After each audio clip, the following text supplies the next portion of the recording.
Good morning, everyone. While I was watching the fight between Ishiki and Naruto, I noticed that Baryon mode isn't really anything special. It just kind of was I mean, the only thing good about the fight was the hand to hand combat, but there was a significant missing vital component, and it was the jutsus. Now, I'm aware that Ishiki can absorb chakra, but like everyone and their mom can do that in Boruto now. And it's sad to see Boruto reach that level of brain dead.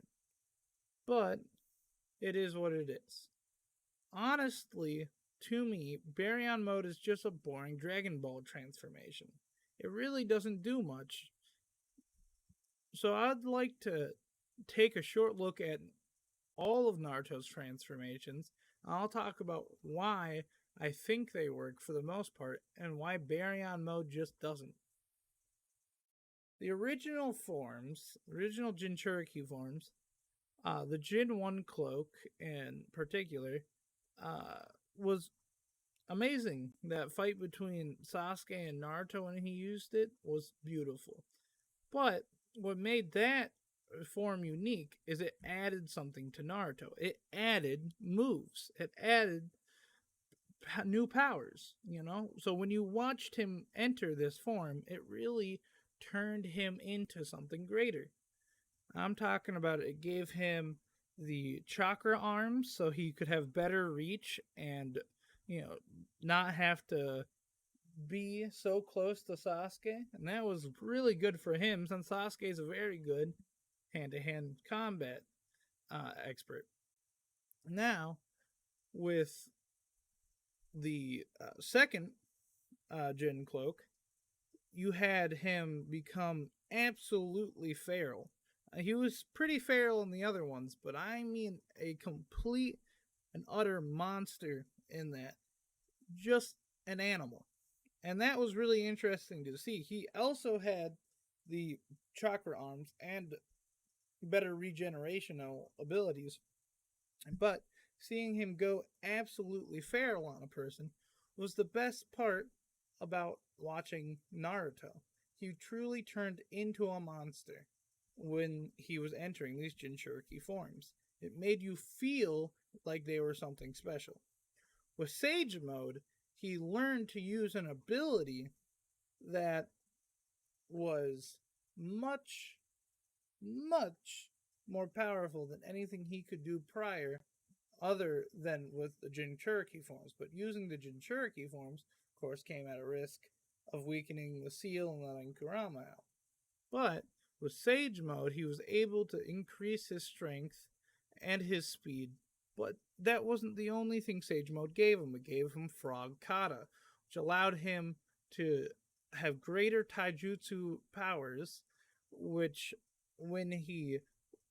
if he missed someone, his sage energy would hit them still, which is a great ability. It also allowed him to make the Rasen Shuriken and throw it, which is super cool. Using this, you can see that the best part of these forms are that it adds something to Naruto. Naruto is not just getting a power increase, but he's also getting new abilities. Now, Sage Mode is sort of just mainly strength, speed, but it still went as far to give him the Rasen Shuriken and the Frog Kata to be unique. So it wasn't like the other things, and it wasn't just a regular power up. With KCM 1 and 2, Naruto once again gets the speed and strength like before, but he can also sense negative emotions, which I should have said before. Sage Mode also increases his perception, but with KCM, he can sense negative emotions, sensing things before they even happen, allowing him to use abilities, or allowing him to fight with much higher abilities. His taijutsu really was impressive because he could predict all of that. It also gave him some weird things with making trees grow. I don't know, something about life force energy. I didn't really understand that. But I mean, it's cool. KCM2 though gave him the ability to use the tailed beast bombs because him and Kurama became friends. But it also allowed him to, or at least seemingly allowed him to give, the Nine Tails Gen 1 cloak to other people, meaning he was a extreme help in the war when he was giving his chakra out. Now, these forms also took a while. I mean, you're talking about the Gen 1 cloaks had a very hard strain on his body. Or not Gen 1, but Gen 2 cloaks had a very hard strain on his body. Gen 1 cloaks, they certainly wore Naruto out. The Gen 2 cloaks, though, would rapidly burn off his skin, and then he would regrow and keep burning, and that really fucked him up. With the Sage mode, he had to train. We watched that whole part with him training with the toads, and it really was a power up that was deserved, but he only had 5 minutes. The 5 minutes that he would have, and then boom, he was done. But he was smart enough to use clones, right? So we're seeing that Naruto was smart there. He used the clones. I honestly didn't expect that to happen because Naruto's not always that smart. But then we get into something like Six Pass Sage mode, which was just given to him for nothing. He just died, and I was like, here you go. Here's that. And then him and Sasuke fought Madara, and then fought Kaguya.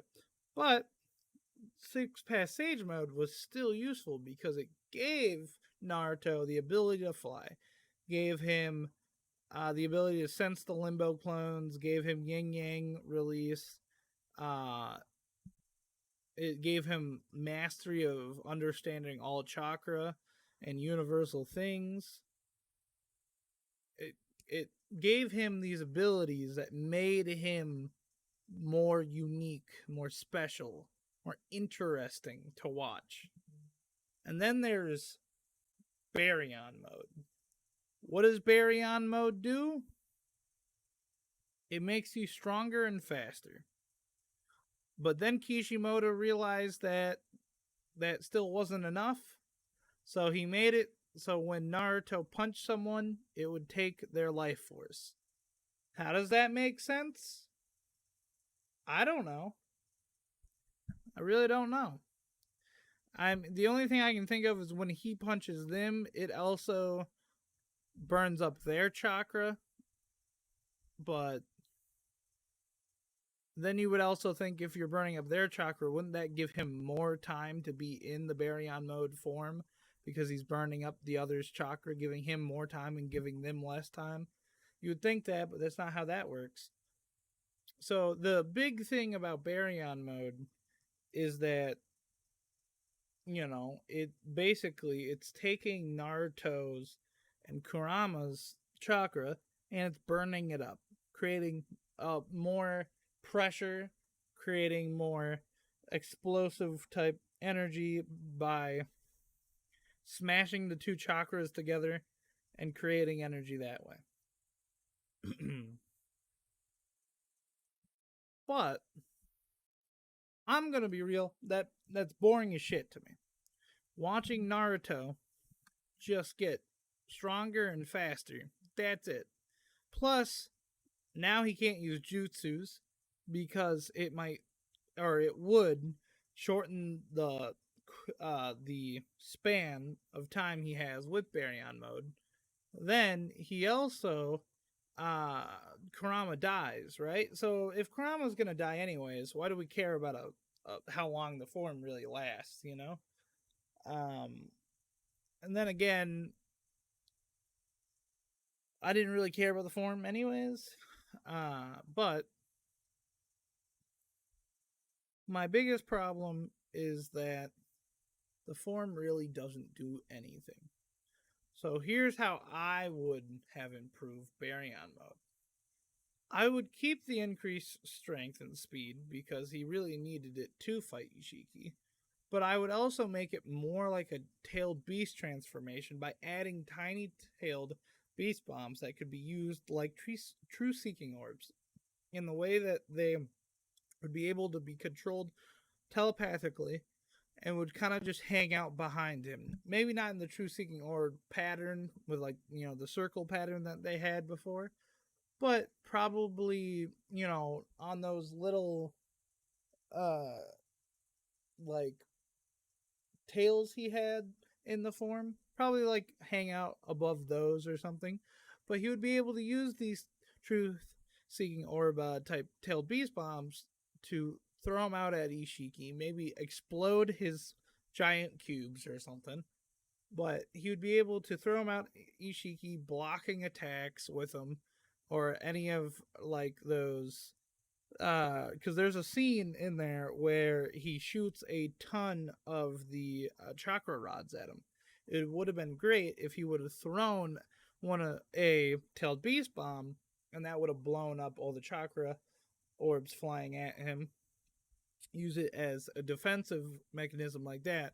But also, we've seen that tailed beasts have been able to swallow their tailed beast bombs and shoot them out like lasers. I would have done that as well with Baryon mode, having Naruto swallow the tailed beast bomb, shoot it out like a laser. But we also hear that for Naruto, he needs to not have any lacking movements, right? He needs all of his movements need to be refined, and they need to be uh necessary. He can't have any unnecessary movements. So, what I would have done is made him more animalistic, but still calculated. Because what he should have done is tapped into more animalistic instincts. So, his instincts are what moves him. Kind of like Ultra Instinct, but more animalistic in the sense that he fights much more aggressively. You know? He is never letting up.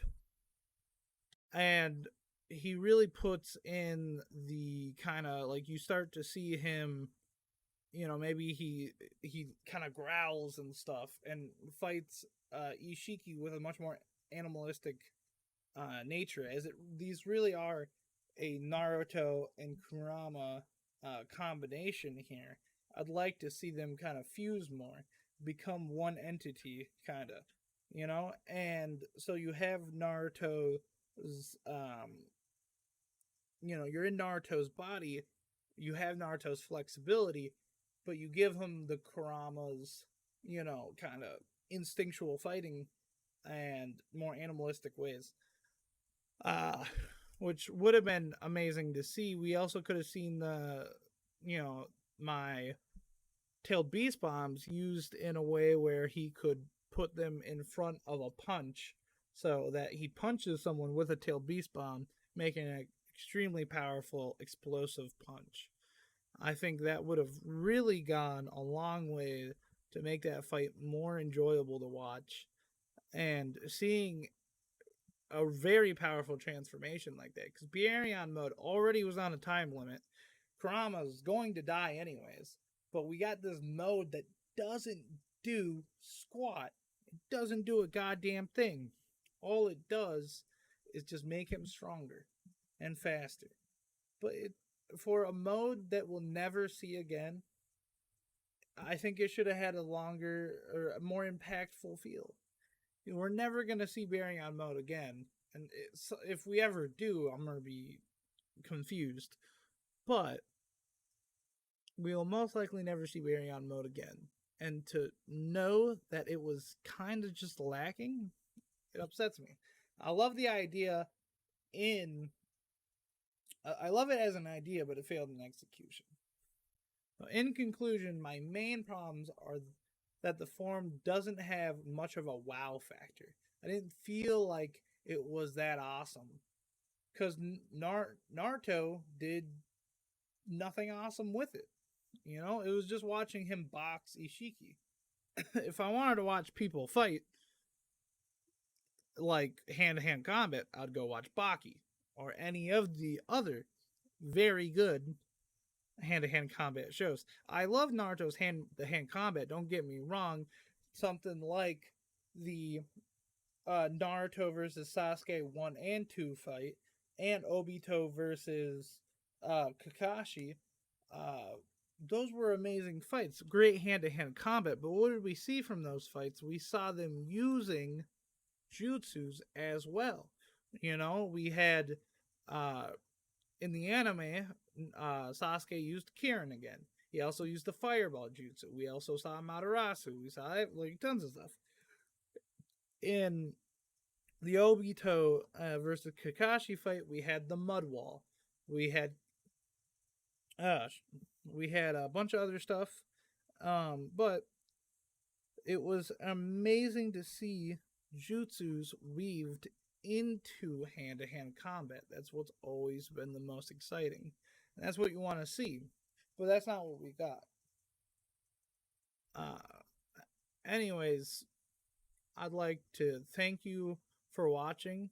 I'd love to see you on my other videos, but in case I don't see you, good afternoon, good evening, and good night.